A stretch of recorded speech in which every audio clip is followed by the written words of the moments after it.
everybody. I'm going to the gym for my last lap swim before going up north to the Bear River Writers Conference.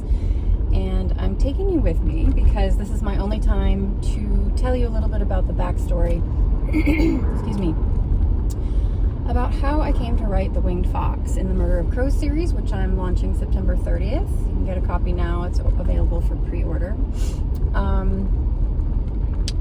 A long time ago, I was stuck between the choice of being a more creative or journalistic writer, one of those two, versus being a healer, because fascinated with physics, metaphysics, energy healing after a bunch of really transformative experiences. Maybe I'll tell you about them sometime, but I try not to get too in-depth on the more serious aspects of this now that I've decided to use this skill creatively. So that's the reason I'm telling you all these stories about like shamanic arts and stuff. The Winged Fox has this, I guess you call it a plot device, where the main character Solange from book 2, White Hurricane, who continues into book 3, The Winged Fox, she has this ability to see through things. And by that I mean she can see through matter and into other dimensions, but she can also see through lies and see people's true nature, because seeing through things has more than one element to it. So I told you a little bit about how that works in the book. Well, how did I come to that knowledge, or that entire genre? Well, when I was thinking of becoming a healer, and I am a trained Reiki master in 3 traditions and have a bunch of other types of training like that,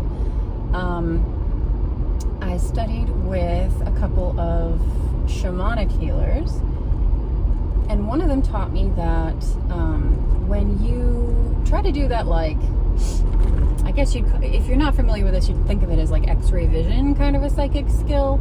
Usually that's not how this stuff works. Almost never, actually.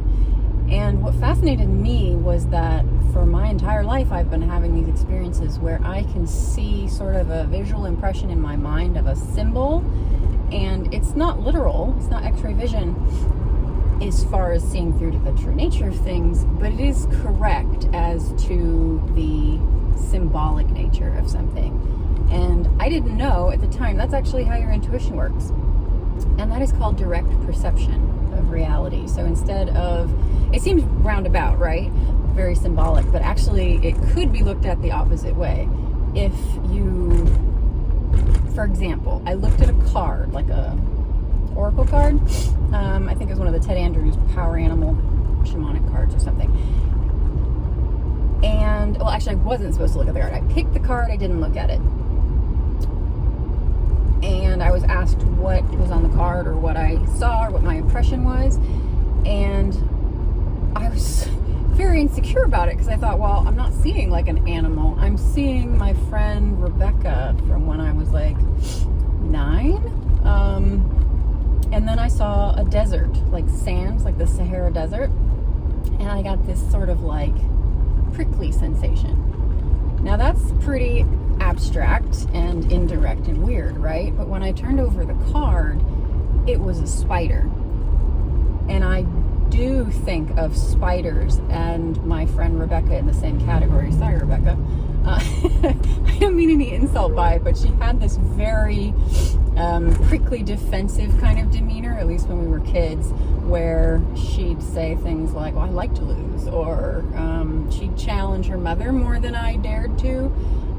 She probably had a healthier relationship with her than I did with mine, but I always thought of her as being a little bit, I wouldn't have used the word prickly, honestly. I liked her a lot, but that's sort of, you can't get past a certain point with this person kind of a feeling, because they are going to defend their view probably to the death. So, by the way, this is the Huron River I'm passing. It's super pretty, if you can see it out the window. So that's the direct perception of nature. I learned that when I see something like a desert or that sensation. You see how it's multi-sensory? Like I saw something, I felt something, right? Sometimes I can even hear or smell something. That's just your intuition using your senses. I think Tyler Henry likes to say that all of his sixth sense uses all of his other five senses to communicate with him. So that's where I got this idea of like seeing through things. It wasn't just lies, it was just a direct perception of nature. And I don't think that that's something I can like humble brag about and say, oh, that's just my skill that I developed and it's just my special ability. We all have that. We're just taught to ignore it quite a bit in the culture that most of us are living in. So I wanted to explore it in a book. And one of the ways you can test this, if you are interested, is to keep track of your dreams. So if you keep a dream journal, say you're always dreaming about cats and you don't know why. Well, it's probably not about a cat, it's probably about what cats mean to you. So instead of writing down the dream of like, this is a cat, write down how it made you feel. This is one of the ways I navigated being very confused by my dreams when I was younger, because I didn't know that nightmares are a type of trauma flashback. And I was constantly dreaming of being chased by monsters and stuff, and having like real creepy people in my house that I grew up in that looked like they were trying to take advantage or be manipulative. They're just very sneaky, like the Rumpelstiltskin character from that Snow White remake, Ever After, whatever it's called, with like the fingernails and stuff. So if you are, I guess, looking to develop your intuition, or particularly creatively, since we're not going super in depth on the healing side of this on this channel, you can write down the symbols and then write down how it makes you feel, or vice versa. Because if you look at a general dream dictionary, it'll tell you that like mice represent your life being eaten away by worry, or it's sort of like Lenormand card stuff. But it doesn't necessarily mean that if mice mean something else to you. So you're kind of the dream dictionary. So, kind of a fun exercise. Instead of taking this in the direction of healing or developing your intuition on a real, life navigation level, I would say for this exercise, let's make it a creative exercise. Pick a dream you had that stuck with you, or do his name's Brian Weiss, past life regression hypnosis on YouTube. Do something like that, where it puts you in a different space and you have sort of a story going in your mind. So maybe a guided meditation that lets your brain do some of the imagery would work as well. And write down what happens in that experience, and write down all of the pictures, all of the symbols. Like barns, houses tend to have something to do with your life, your storehouse, your history, if it's like the attic, right? Your foundation, if it's the basement, you get the idea. If your kitchen is on fire, maybe you have a stomach problem, right? It can go many directions, but write down those pictures, those symbols, and then write down how it makes you feel.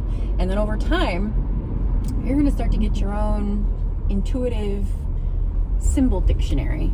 And you can use that in your books by applying your dictionary to a character, or applying it to the entire world building of, say, a fantasy world. So just one more example before I go. When I was writing The Winged Fox, I had to choose like what type of nature spirit and what type of mythical magical beings would be in different realities versus humans, versus like there's mundane humans that can't defend themselves against the freezing fog and the webs that are pulling them underground, and then there are the magical humans who have like partially evolved because they have developed knowledge of magical skills that were lost to the past. So in my book, I was dividing them into dimensions, right? So there's like a nature, spirit, mythical, or there's a nature spirit dimension with like trees and species and stuff that are being protected for the next world.